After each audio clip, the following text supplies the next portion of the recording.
नमस्कार। आज हम लोग इस क्लास में आइसोमरिज्म के बारे में पढ़ेंगे, अर्थात स्ट्रक्चरल आइसोमरिज्म के बारे में। चूँकि पिछले क्लास में हम लोगों ने आइसोमरिज्म क्या है, यह कितने प्रकार का होता है, उन सभी को एक फ्लो शीट डायग्राम में हम लोगों ने जाना है कि कितने प्रकार का होता है। पुनः जान ले कि आइसोमरिज्म को पहले दो भागों में बांट दिया गया है, एक स्ट्रक्चरल आइसोमरिज्म और दूसरा स्टीरियो आइसोमरिज्म। और फिर स्ट्रक्चरल आइसोमरिज्म को यहाँ chain isomerism, position isomerism, functional group isomerism, ring chain isomerism और मेटामरिज्म, अर्थात ये 5 भागों में बांट दिया गया है।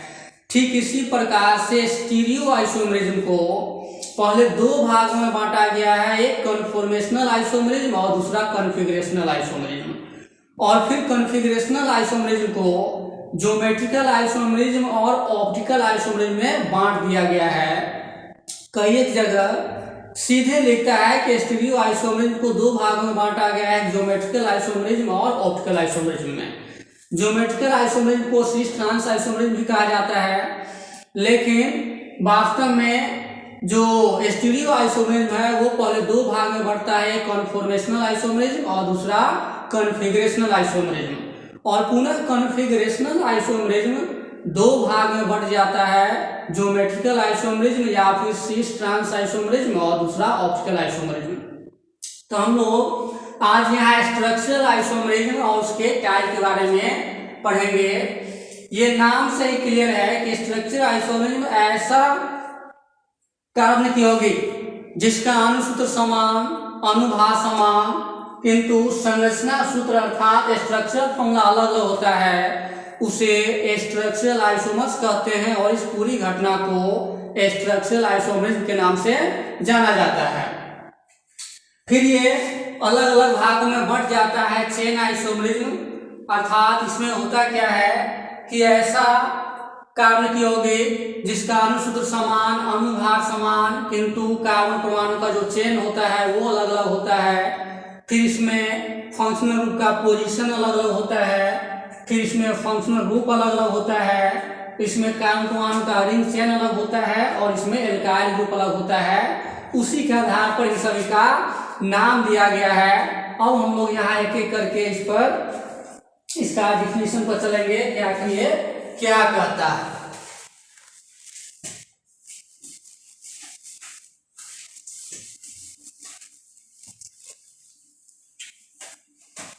Structural isomerism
The organic compounds having same molecular formula, same molecular weight, but different structural formula are called structural isomers, and this phenomenon is known as structural isomerism.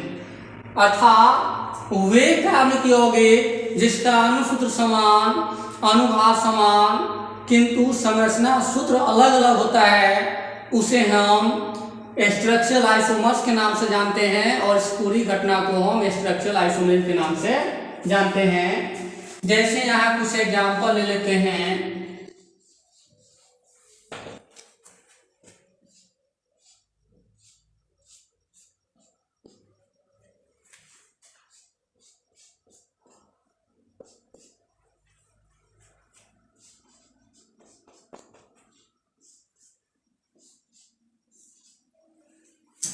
यहां हम देख रहे हैं कि C4H10 अर्थात ये ब्यूटेन है, तो ये नॉर्मल ब्यूटेन कहलाता है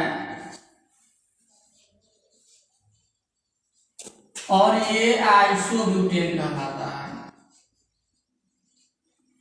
यहां हम देख रहे हैं कि ये कार्बन की सीधी श्रृंखला है और ये कार्बन की शाखित श्रृंखला है, अर्थात इसका अनुसूत्र दोनों का समान है और यहाँ इसका संरचना सूत्र अलग अलग है, इसलिए ये दोनों स्ट्रक्चरल आइसोमर्स कहलाएगा।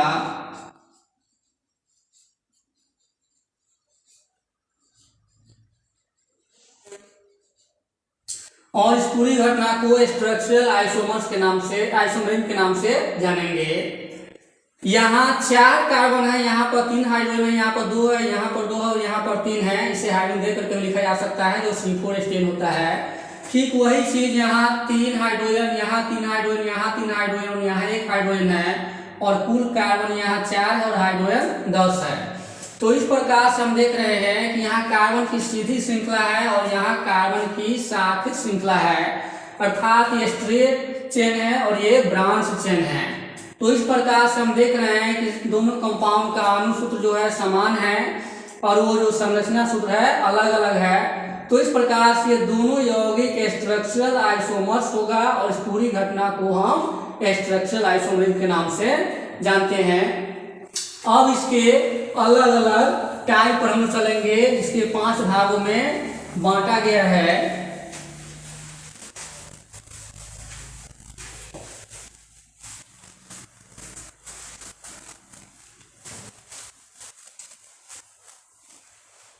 जिसमें पहला है chain isomerism.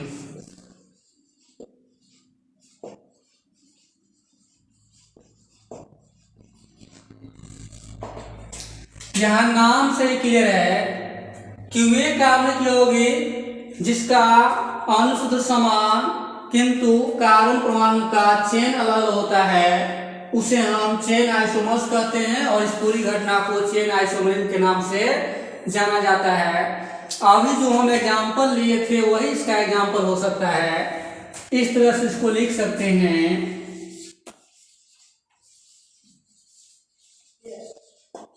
The organic compounds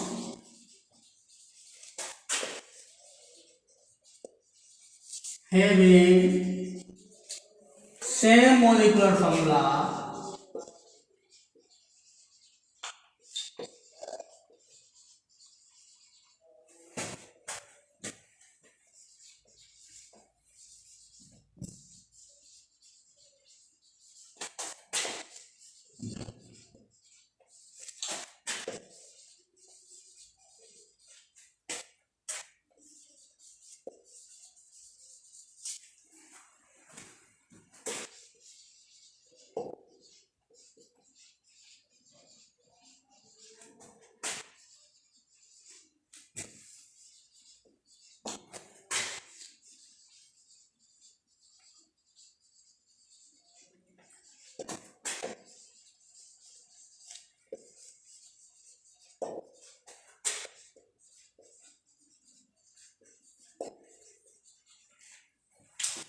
chain isomerism, the organic compounds having same molecular formula but different chain of carbon are called chain isomers and this phenomenon is known as chain isomerism। अर्थात वे कार्बनिक यौगिक जिसका अनुसूत्र समान होता है किंतु carbon परमाणु का चेन अलग अलग होता है उसे हम चेन आइसोमर्स के नाम से जानते हैं और इस पूरी घटना को चेन आइसोमरिज्म कहा जाता है। कि यहाँ जब मोलिकुलर फॉर्मूला इसका सेम है तो मोलिकुलर वेट भी अपने आप ही सेम होगा, इसलिए वहां पर हर बार लिखना ये जरूरी नहीं हो जाता है। इस तरह से इसको हम डिफाइन करेंगे, the organic compounds having same molecular formula but different chain of carbon are called chain isomers and this phenomenon is called chain isomerism. अर्थात वे कार्बनिक यौगिक जिसका अनुसूत्र समान होता है किंतु कार्बन परमाणु का चेन अलग अलग होता है उसे चेन आइसोमर्स कहेंगे, और इस पूरी घटना को चेन आइसोमरिज्म के नाम से जाना जाता है। तो इस तरह से इसका एग्जाम्पल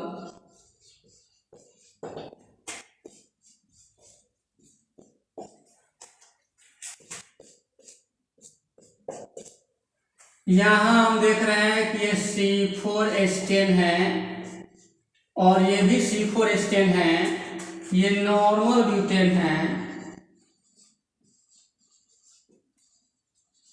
और ये आइसोब्यूटेन है।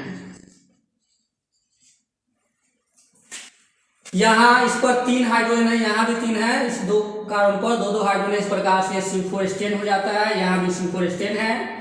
तो यहाँ देख रहे हैं कि ये कार्बन की ये सीधी श्रृंखला है और ये कार्बन की ये शाखित श्रृंखला है, इसको कहेंगे स्ट्रेट चेन ऑफ कार्बन।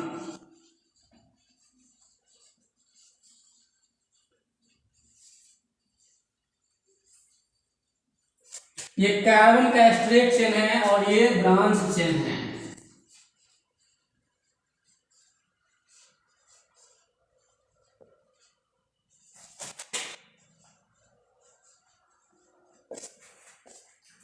तो यहाँ हम देख रहे हैं कि इसका दोनों का मोलिकुलर फॉर्मूला तो सेम है, लेकिन यहाँ कार्बन का चेन अलग अलग है। इस तरह से ये चेन आइसोमरिज्म कहलाता है, क्योंकि इसी चेन में डिफर है, इसलिए यहाँ पर इसका नाम दिया गया है चेन आइसोमरिज्म, जिसको आसानी से उसको याद रखा जा सकता है, समझा जा सकता है।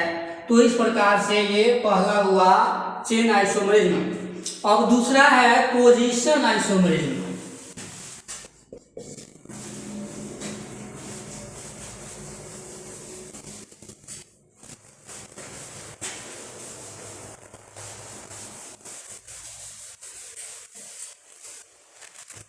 यहाँ सेकेंड है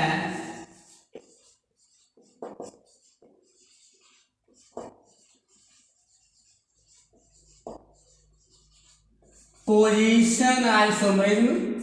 ये भी नाम से ही क्लियर है कि वे कार्बनिक यौगिक जिसका अनुसूत्र समान होता है किंतु फंक्शनल ग्रुप का जो स्थान है वो अलग अलग होता है, उसे हम पोजीशन आइसोमर्स के नाम से जानते हैं, और इस पूरी घटना को पोजीशन आइसोमरिज्म कहा जाता है।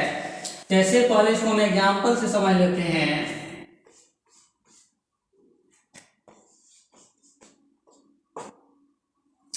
ये कंपाउंड हो गया प्रोपेनॉल 1 और यहाँ अगर हम OH दे देते हैं तो ये हो जाएगा प्रोपेनॉल 2।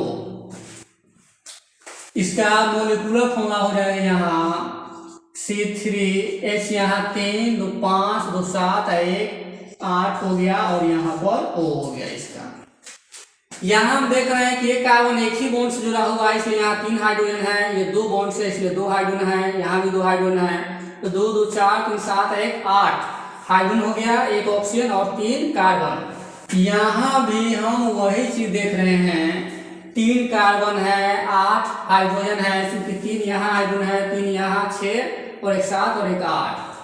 यहाँ हम देख रहे हैं कि 3 कार्बन है चेन में, तो ये प्रोपेन हुआ, और चूंकि अल्कोहल लगा हुआ है और अल्कोहल का यूपीएससी नेम होता है एल्केनॉल, तो यहाँ प्रोपेन है तो प्रोपेनॉल, और चूंकि 1 पोजीशन पर है अल्कोहल इसलिए यहाँ प्रोपेनॉल 1, यहाँ सेकेंड पोजीशन पर है इसलिए इसको प्रोपेनॉल 2 लिखा गया है। तो यहाँ हम देख रहे हैं कि इस दोनों कंपाउंड का अनुसूत्र तो समान है, लेकिन जो फंक्शनल ग्रुप है उसका पोजीशन अलग अलग है।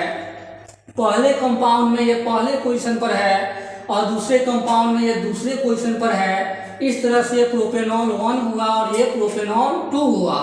तो यहाँ हम देख रहे हैं कि ये दोनों कार्बनिक यौगिक में अनुसूत्र तो समान है, लेकिन जो फंक्शनल ग्रुप अर्थात क्रियात्मक समूह का जो स्थान है वो अलग अलग है, इसीलिए इसका नाम दिया गया है पोजीशन आइसोमेरिज्म। इस प्रकार से इसको हम डिफाइन कर सकते हैं।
इसका डेफिनेशन इस प्रकार से हो जाता है कि the organic compounds having same molecular formula but different positions of functional group are called position isomers and this phenomenon is known as position isomerism, और इसको पोजीशन आइसोमरिज्म इसको कहा जा सकता है। अर्थात वे कार्बनिक यौगिक जिसका अनुसूत्र समान किंतु फंक्शनल ग्रुप का जो पोजीशन है वो अलग अलग होता है, इसी के आधार पर इसका पोजीशन आइसोमरिज्म नाम दिया गया है।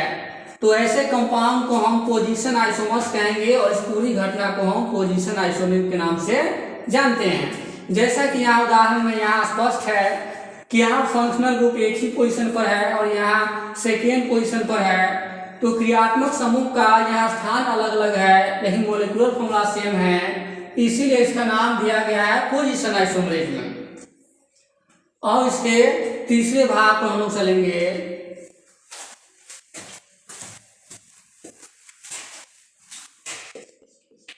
तीसरा है फंक्शनल ग्रुप आइसोमरिज्म।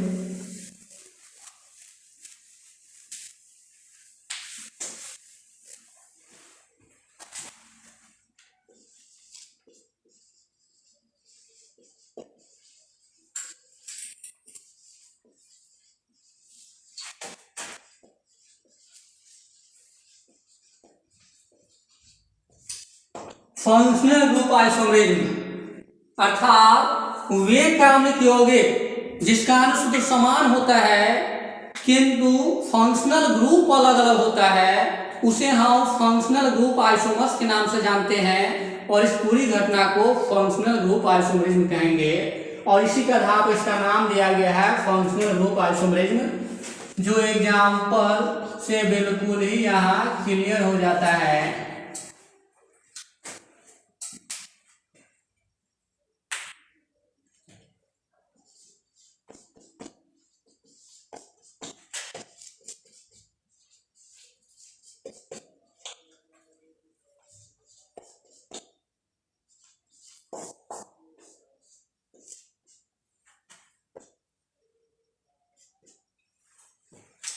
यहाँ हम देख रहे हैं कि C2H6O ये बहुत सारा कंपाउंड का फॉर्मूला हो सकता है। यहाँ हम देख रहे हैं कि इथाइल अल्कोहल का भी यही मोलिकुलर फॉर्मूला है, यहाँ डाई मिथाइल ईथर का भी यही मोलिकुलर फॉर्मूला है, लेकिन इसमें देख रहे हैं कि यहाँ फंक्शनल ग्रुप अल्कोहल है और इसमें फंक्शनल ग्रुप ईथर है। तो इस प्रकार से ये दोनों कंपाउंड फंक्शनल ग्रुप आइसोमर्स कहलाता है और इस पूरी घटना को फंक्शनल ग्रुप आइसोमरिज्म के नाम से जानेंगे। इस प्रकार से इसको कह सकते हैं कि the organic compounds having same molecular formula, same molecular weight but different functional groups are called functional group isomers and this phenomenon is known as functional group isomerism. अर्थात वे कार्बनिक यौगिक जिसका अनुसूत्र समान, अनुभार समान किंतु फंक्शनल ग्रुप अलग अलग होता है उसे हम फंक्शनल ग्रुप आइसोमर्स कहेंगे और इस पूरी घटना को फंक्शनल ग्रुप आइसोमरिज्म के नाम से जाना जाता है। तो इस कंपाउंड का नाम यहाँ हो जाता है इथाइल अल्कोहल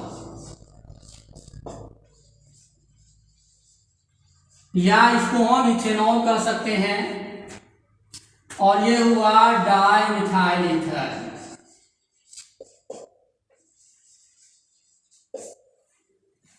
इसमें फंक्शनल ग्रुप हो गया अल्कोहल OH है, इसमें फंक्शनल ग्रुप हो जाता है ईथर। इसमें दोनों साइड से अल्काइल ग्रुप रहता है, दोनों साइड से बॉन्ड लगा हुआ है।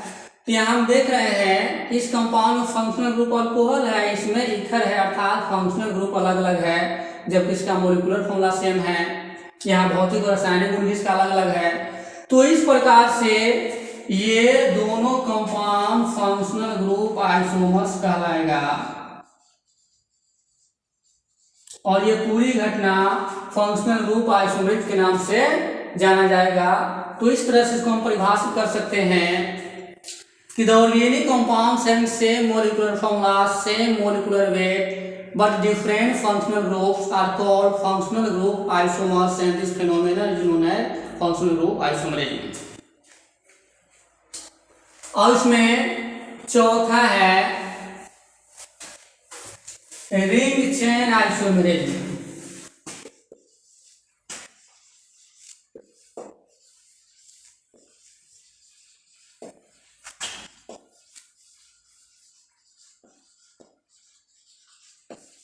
रिंग चेन आइसोमेरिज्म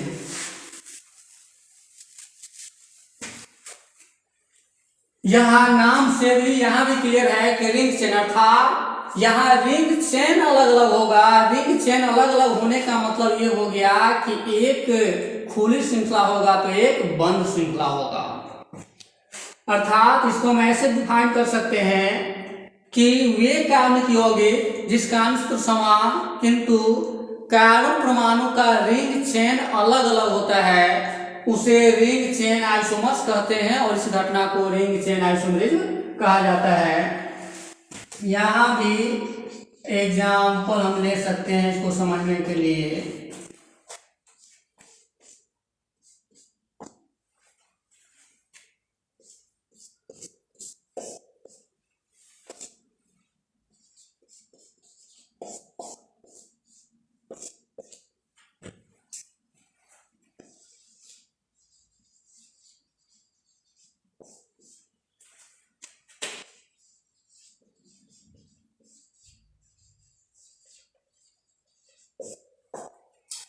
यहाँ हम देख रहे हैं कि इस दोनों कंपाउंड का जो मॉलिक्यूलर फॉर्मूला हुआ है यहाँ C3H6 है।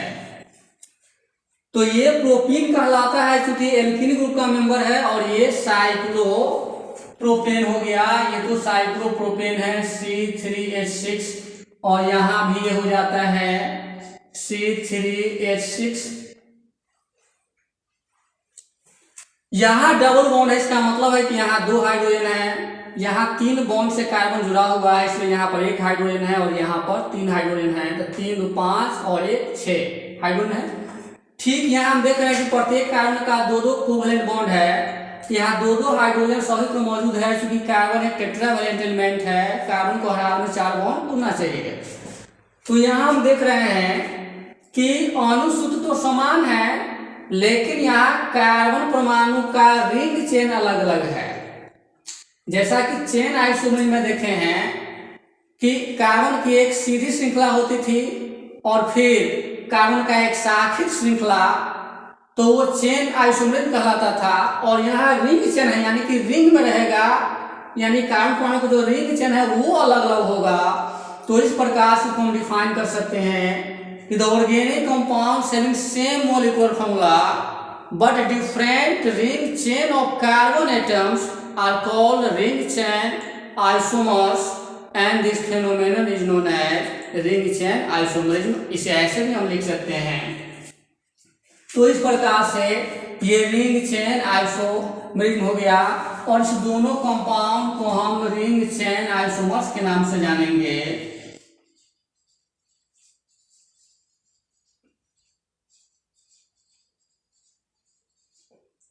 ये रिंग चेन आइसोमर्स हो गया। इस प्रकार से इसको हम लिख भी सकते हैं आसानी से कि the organic compounds having same molecular formula but different ring chain of carbon atoms are called ring chain isomers and this phenomenon is known as ring chain isomerism. अब इसके बाद हम लोग 5वें नंबर पर चलते हैं, जो स्ट्रक्चरल आइसोमरिज्म का जो 5वां भाग है, जिसको मेटामेरिज्म के नाम से जानते हैं।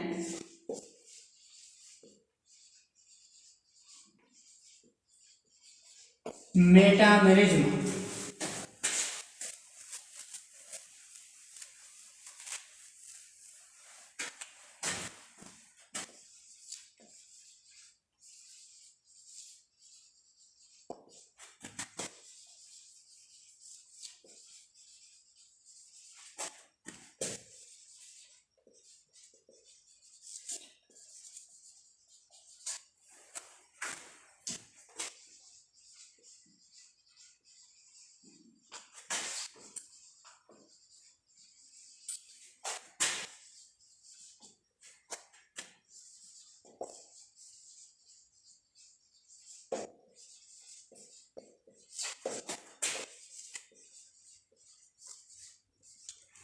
The organic compounds having same molecular formula but different alkyl groups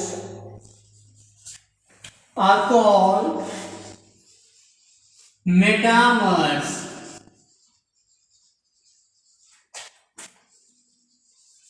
And this phenomenon is known as metamerism.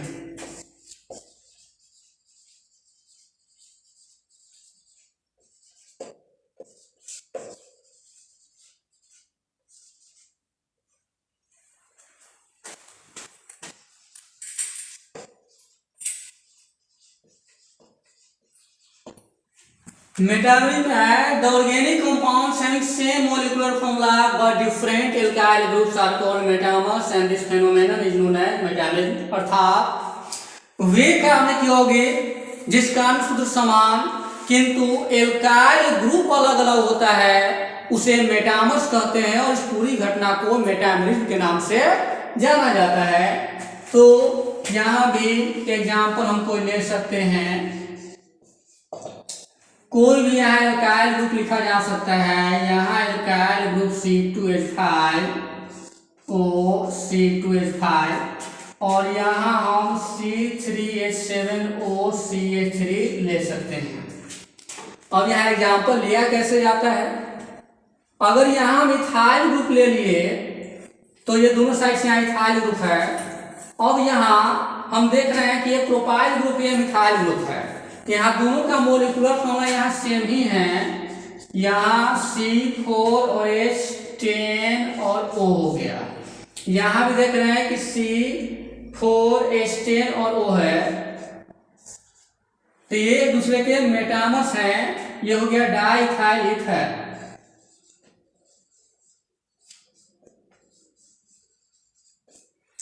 और ये हो गया मिथाइल प्रोपाइल ईथर।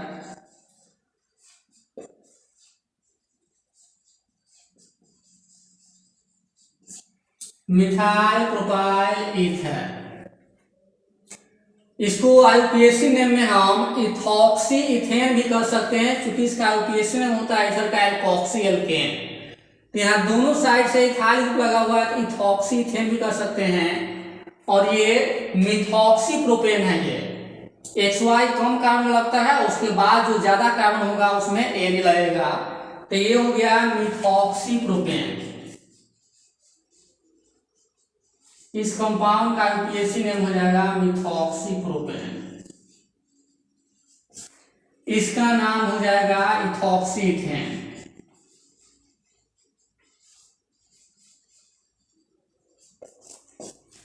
तो इसका कॉमन नेम है, इसका आईयूपीएसी नेम हुआ, इसका कॉमन नेम, इसका आईयूपीएसी नेम है, जिसे हम लोगों ने पिछले क्लासों में पढ़ा है। तो यहां हम देख रहे हैं कि C4H10O ये भी कंपाउंड है, C4H10O ये भी कंपाउंड है। यहाँ मोलिकुलर फॉर्मूला तो सेम है, लेकिन यहाँ एल्काइल ग्रुप अलग है, इसे हम R से सूचित करते हैं। तो एल्काइल ग्रुप यहाँ C2H5 हो गया, C2H5 हो गया, और यहाँ R बराबर हम देख रहे हैं CH3 है और C3H7 है, अर्थात ये मिथाइल प्रोपाइल है और ये इथाइल ग्रुप है। तो यही मेटाबॉलिज्म कहता है कि organic compounds having same molecular formula but different alkyl groups are called metamers and this phenomenon is known as metamerism। अर्थात वे कार्बनिक यौगिक जिसका अंश तो समान किंतु एल्काइल ग्रुप अलग अलग होता है उसे हम मेटामर्स के नाम से जानते हैं। दोनों कंपाउंड मेटामर्स होगा और इस पूरी घटना को मेटामेरिज्म के नाम से जानते हैं। तो इस प्रकार आज हम लोगों ने पढ़ा स्ट्रक्चरल आइसोमेरिज्म के 5 अलग अलग प्रकार, जो नाम सही क्लियर है। इसमें पहला था चेन आइसोमेरिज्म, दूसरा पोजीशन आइसोमेरिज्म, तीसरा फंक्शनल ग्रुप आइसोमेरिज्म और चौथा रिंग चेन आइसोमेरिज्म और मेटामेरिज्म, जिसे नाम के आधार पर ही उसे गुणों को वर्णित किया गया है, उस गुण के आधार पर इसका अलग अलग नाम दिया गया है। फिर अगले टॉपिक को हम लोग दूसरे लेक्चर में जानेंगे।